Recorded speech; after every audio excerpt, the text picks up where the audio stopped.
गंगाराज की पुत्री तुलसी विभिन्न तीर्थ स्थानों पर श्री हरि का निरंतर जप करते हुए भ्रमण कर रही थी। जैसे ही तुलसी गंगा नदी के तट पर पहुंची, वहां उन्होंने देव एकदंत को देखा। एकदंत ध्यान में लीन थे।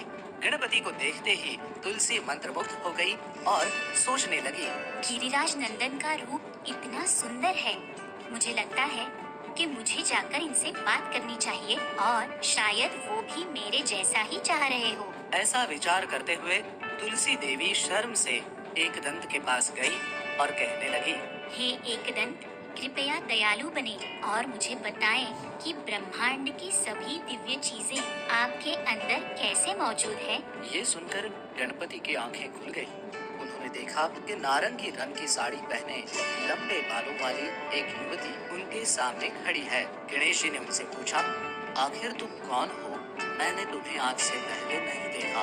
तुम क्या खोज रही हो और तुमने मेरे ध्यान में बाधा क्यों डाली? तुलसी ने मधुर स्वर में कहा, हे गणेश्वर, मैं धर्मराज की पुत्री तुलसी हूँ और जब मैंने देखा कि आप यहाँ हैं, तो मैं यहाँ प्रस्तुत हो गई। तुलसी की बात सुनकर गणेश जी ने उनसे कहा, किसी की तपस्या में व्यवधान में डालना अच्छा नहीं है।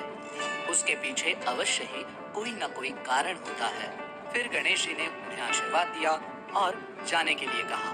तुलसी द्वारा श्री गणेश की तपस्या भंग होने के बाद उन्होंने तुलसी के बारे में पूछा।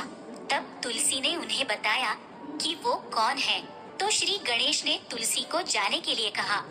तब तुलसी ने कहा, हे एकदंत, कृपया मेरी बात सुने। मैं हरि का जाप करते हुए पवित्र स्थानों की तीर्थ यात्रा पर हूँ और ये सब मैं एक वर पाने के लिए कर रही हूँ। पर मुझे अपनी यात्रा के दौरान आपके समान कोई उचित वर ही नहीं मिला।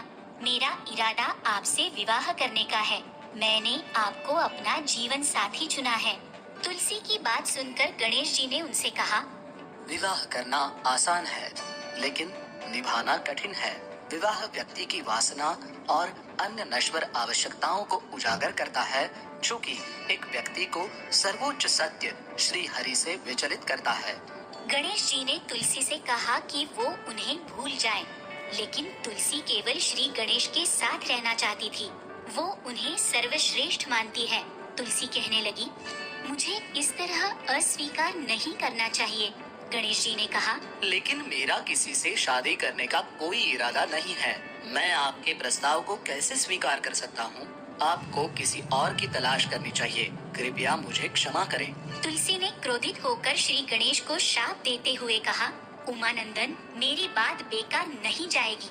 तुम्हें किसी से तो शादी करनी ही होगी। जब श्री गणेश ने तुलसी के विवाह प्रस्ताव को अस्वीकार कर दिया, तो उन्होंने उमानंदन को शाप दिया कि उन्हें विवाह करना ही पड़ेगा। चूँकि गणेश जी ब्रह्मचारी होकर रहना चाहते थे, इसलिए वो इस शाप को सहन नहीं कर सके। वो अपने रत्न जड़ित आसन से उठे और गुस्से से तुलसी की ओर देखकर बोले, हे देवी, तुमने मुझे अकारण शाप दिया है। तुम्हें ऐसा पति मिलेगा जो असुर होगा और परम सत्ता के कारण तुम एक पौधे में बदल जाओगी। श्री गणेश की बात सुनकर तुलसी उनके चरणों में गिर पड़ी और क्षमा मांगते हुए कहा, हे गणराज, हे एकदंत, कृपया मुझ पर दया करें और मेरी गलती को क्षमा करें। मेरी बस यही लालसा थी कि मैं आपको पति के रूप में पाना चाहती थी। इसके अलावा मुझे कुछ अधिक की लालसा नहीं थी।